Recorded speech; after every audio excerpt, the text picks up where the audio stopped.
intro. That we're back talking horse racing. We're back talking horse racing. We're back talking horse racing and recapping a tournament. One of the, not a big tournament, actually a smaller tournament. It was the Laurel Preview, the Preakness Preview Laurel Park thing. Hi, Emily.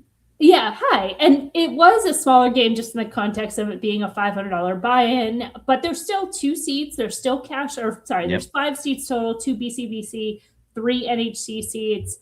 But the $500 buy-in is where you kind of say it's smaller, but you still get pretty much every heavy hitter are in these tournaments, like regardless, right? They're playing for seats, they're playing for that equity, and we can see many of them on the leaderboard in those top spots, taking that. So we're gonna work backwards. We had the live stream up, but now we're gonna recap, and we're gonna kind of, I guess we're doing it Tarantino style, right? We're starting from the end, and we'll work backwards. But yeah, right before we went live, you were just saying that you were surprised. I was surprised at how it ended. Yeah, because when we had left, I was under the belief, and I think you were under the belief, that Matt Miller had $500 that was like in a double, and it was just on a different double. So he had hit the 10 to win that race 11, and he played a double 2 with 4-7. I'm going to pull up the probables on that to see if I'm guessing it was basically accomplished the same thing we thought he was trying to accomplish, but he basically had 2 shots at it. He was all in on the 10, and what he had left over, he put on the 2, and then he had the 4 in his double. So it was dead going in.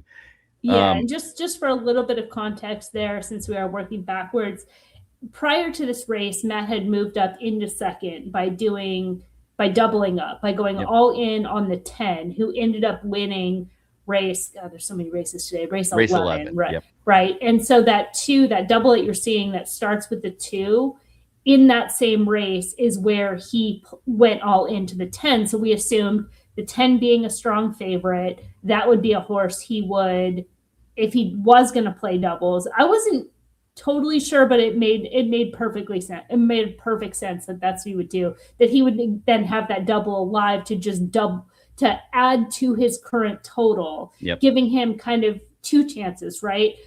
That 3,500 to be enough to get a seat. And then if he hit the double, if the 10, right, this is just our theory, that connection, that if the 10-4, who seemed like the most likely combination, were to connect, that would give him a chance to win. So similar in terms of theory, but Matt took it in a different direction. He thought, okay, well, if the 10 isn't going to win, what do these probables come out 2 with 4-7? That's what you're looking at, right? Yep. So what does that give us? Let's see. Gotta go find Laurel somewhere on here. It was 11. 2 with 4 was paying $18. So he had that for $250. Yep. So do the quick math. 18 times 250 was 4,500, which would basically put him back to where he was in second place. And 2 with 7 was $17. So it was going to be pretty close to the same thing. A little bit lower, but $4,250. But basically he was playing to end up at about 4,500, 4,200. He ends up at 4,000 with his win bet. That basically saved him his seat, because had the 4 not won this race, he would have been down 250 from here. So he would be down right about with Jackson. No, he'd be low. Way lower. Yeah, because that added 775. Or added 500 essentially, right? 525. So he'd be at 35. He'd be out of the seat. He'd be about 32. Yeah, and the thing that we talked about on the live stream, where I was like, maybe he's not going to do a double, just in the sense that I don't think he really wanted to take away to make that win bet. But I think he also, after he was dead in that double, he didn't have a choice. And that's why he bet it the exact number that he did, to just get him enough. Again, I think he just was kind of playing for a seat, and would be, like you said, he probably wanted a BCBC seat, but given what today's tournament offered, taking an NHCC under these conditions would be perfect. Yep. And so that was 2 BCBC seats. So first and second get the BCBC, and then third through fifth get the NHC. And so that's where he's going to end up. Is he got fourth with an NHC, Jackson got fifth with an NHC, Kevin, or as I like to call him, like me and him call him Joe, but you guys, you call him Kevin. Doesn't know. We call him Kevin. him as Kevin. We're on a relationship where you call him. You should have heard. You've probably heard him on a podcast. You've never connected because you've been like, this Kevin fellow is quite sharp. I never see him on the leaderboard. So he played it to win it as well. I guess not to win. He was playing for the BCBC seat because he jumped up 6 spots, which is really what he was supposed to do in this situation. Right? He was playing for the seat, and we're going to be perfectly fine if he went out because he was all in on that 4 and basically hit the 4 to win. He did get a small. He played this because he had a few bucks left. I mean, just to prove that he was all in, basically. So he picked up a couple $100 there, which may have I don't think it made a difference, though. Maybe it did when it was all said and done, because he beat Matt by like $700. And so these exactas probably did help him a little bit to, probably didn't make the big enough of a difference. So nice play by him. John, who we saw jump up early on. And if you remember what race it is, I'll pull up that play that he had made. Yeah, I want to say that was that was a race at the 5. I forget which race it connected, but he had going into race 12, he had 2 horses. He had 2 entries that were in the top. And his other entry, he ended up not playing anything at all, and kind of used this one to leverage by playing the 4. So there is that advantage to having those 2. He didn't play anything, right? Am I wrong? No, he did play something. Yeah, so this was race 8 where he made that move, and he had the 5, and this is what put him in that 1900 range. And so then he'd played them together. Basically, had 2 entries that did the same thing, and then at the end he separated them. So this one hit and moved up. He had $1,600 worth of bets in there. So if he wasn't all in, he was pretty close to all in that one. Yeah. And then his other one, I don't think he played anything there. I think I looked it up. Oh, interesting. Yeah, he didn't play any wagers. So gotcha. Holding ninth gets an extra $500 for whatever it's worth. But second is good enough for the prize money and likely a BCBC seat. Though you have your choice. We'll assume he went for the BCBC, but I would hope never know. Could surprise. The other, I don't want to skip over anybody in here, but we talked about Kevin. We talked about Matt.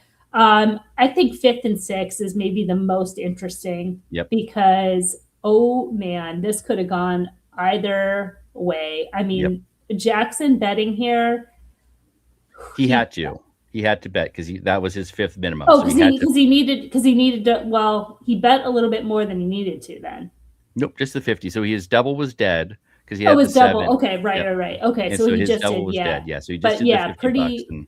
But pretty close to the bone. So he bet there to show, and nothing came out. Kind of brave, but. Well, I'll show you. So what he did was in race 11, he was all in on that 10, or close enough to all in on the 10. He had the win bet on the 7 for $10. He had the 4 for a couple hundred, but he hit the exacta on that 10.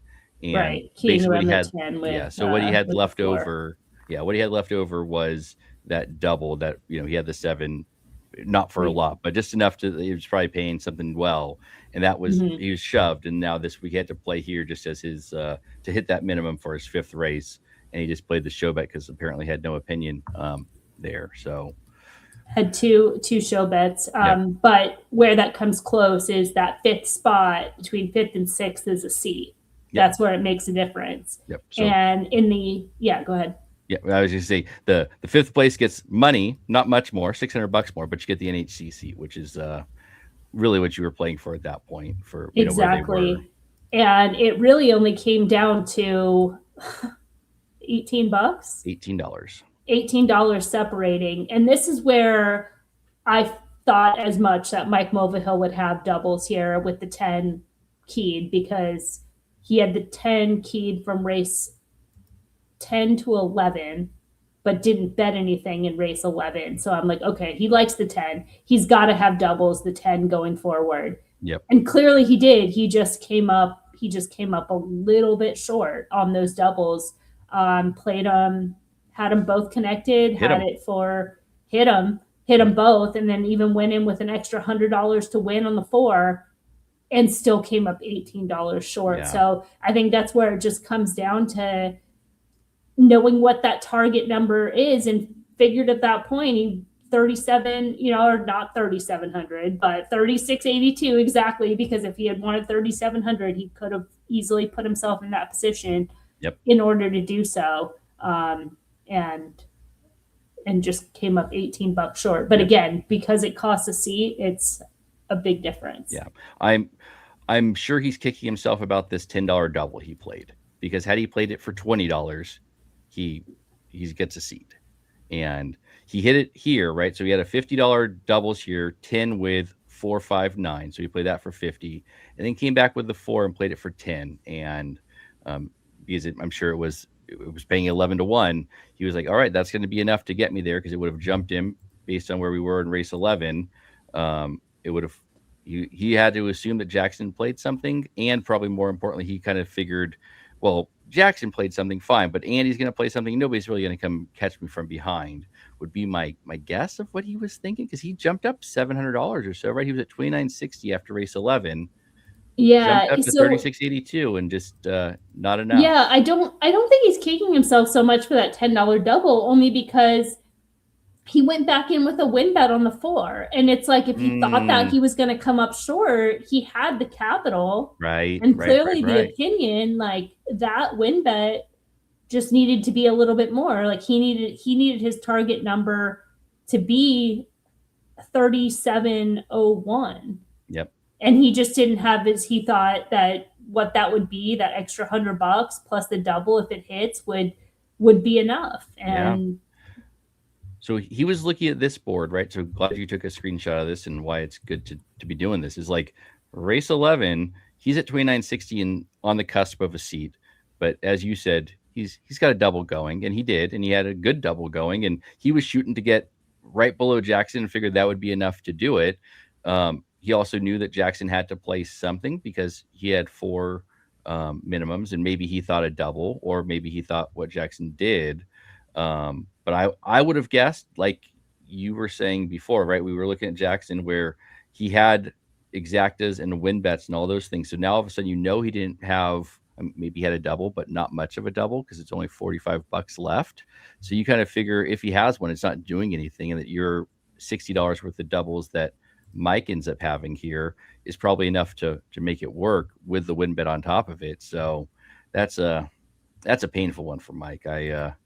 Yeah, that's a tough one. That's just a math and knowing what it's gonna take in that spot. And so that's kind of tough there. And we'll go through. Do we need to go through 6 through 10, or there's any other? I don't think there's any other highlights. I don't really know if there's anything. Is there really anything we need to, like, add up to this point? Because we didn't really see, once a leader, Joe Arello, hit, keying around that 5 at 25 to 1 and moving up to 91.67, that being a massive score. Yep. We really didn't think there was going to be that many people that were trying to go for it, especially at that point in time. Yep. Where it was kind of a battle for those other spots. And there really wasn't a lot of board movement. Like this group that you're seeing here, from John, Joseph, to John again, and Timothy Walters kind of sneaking in. That group was pretty much in the mix during the live stream. Yeah. Yep. Quinn is the only one that made a big move into the money, but only got to the 8th place is going to pay you the same as 10th place, which was 584. Mm-hmm. But hit a big one, right? So hit the exact, or the double 10 with 4, 5 for what got them $1,900, plus hit that win button with, they were all in here with the 611 with a win in the exacta. So, just kind of was shoved.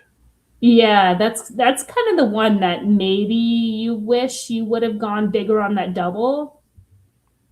Yeah. Maybe that's one, because. Yeah, because you had $600 left, right? You had $611 left, and So even if you took that and doubled it, that would still put you at 4-ish, a little bit shy, be like 37. It would be kind of in that same spot. Might be good enough for a seat. It might be good enough for a seat. And may also not want to have tied up all the money in the doubles, as we've talked about before, where you don't want to be, stuck with a horse that gets scratched or whatever. Then you kind of lose out on having the ability to have some capital to invest. But I'm going to check real quick what this 4-5 exacta was paying in race 12, just because you hope that it was, 16 and 21, and they had it for $150. So yeah, that's playing to win for sure, at least. Yeah, because there's another $2,700. So definitely a push. But yeah, probably, like you said, probably kicking themselves about not having this for $600 instead of for $350, and then just leaving a little bit of money left for that win, because they'd hit their minimum, so didn't need that last play. So correct. Probably a little mad. Also, turned $250 into $2,900 plus. Congratulations on your $584. That's right. Could be worse. Could be B and have $0. So I take his spot over mine. Yeah, I think that's where getting to that end spot too is where bankroll really matters. Mm-hmm. Being able to have that bankroll in order to just kind of make those little extra moves and extra coverage, or you had $300 extra, it would have been a no-brainer to have it on the double, and then you'd still have your $500-600 going into the finale if you needed to leverage a little bit more. But yeah, that's how I follow from there. Yeah. Anything I don't else? Think so. I think this, like you said, I think this one got kind of figured out pretty early for first, as we were talking in the live stream. It was, nobody was really going to shoot for him. Joe didn't play the last couple of races. He hit his number, and if you're going to come catch him, he'll take second in a BCBC seat and turning $250 in 9,100. Which actually we should give credit for, because there's a lot of times we've seen people make a really good lead and then whittle away at it and give it up. So, congrats to Joe, not only having that big play, but then knowing and just having enough confidence to sit on it. Yep. And that's hard to do, right? Because you have, especially at the top, it's like, those players behind you could do it if they wanted to, right? So just knowing, all right, I'm gonna sit here. If they try to beat me, they try to beat me, but I've got the number and to hold. So extra credit there. Yeah, he hit that, and then after I just put it up now, I've forgotten already. After the 9th race is when he hit that in the 9th race, and then he sat for the 10th, 11th, and 12th and didn't make any plays. So yeah, that is very good. I'm hoping he played a lot in cash on the side to kind of getting itch that he would have had that I would have been doing. Like, all right, I can't play there, so all right, I know 9,100 coming back to my account at some point. Let me fire over here at these other things. So yeah, do some hedging on the side is perfectly fine, but sit in that spot with that type of lead is great play. Yep. All right. Well, I think that covers this one, right? I don't think there's much else to do here. I think we wrap this one up pretty neatly. We got it. Yeah. All right. Well, then I will do that. See? All right. Look at me pulling this off. I won't even have to edit this one. We're just going to put this one straight up. Perfect. Yeah, why not? All right. Well, I'll add an intro, add an outro, and you'll hear the outro here in a second. But nice seeing you, Emily. All right. Very good. We'll talk not tomorrow, but the next day. Yep. Sounds good. Bye, everybody. Everyone.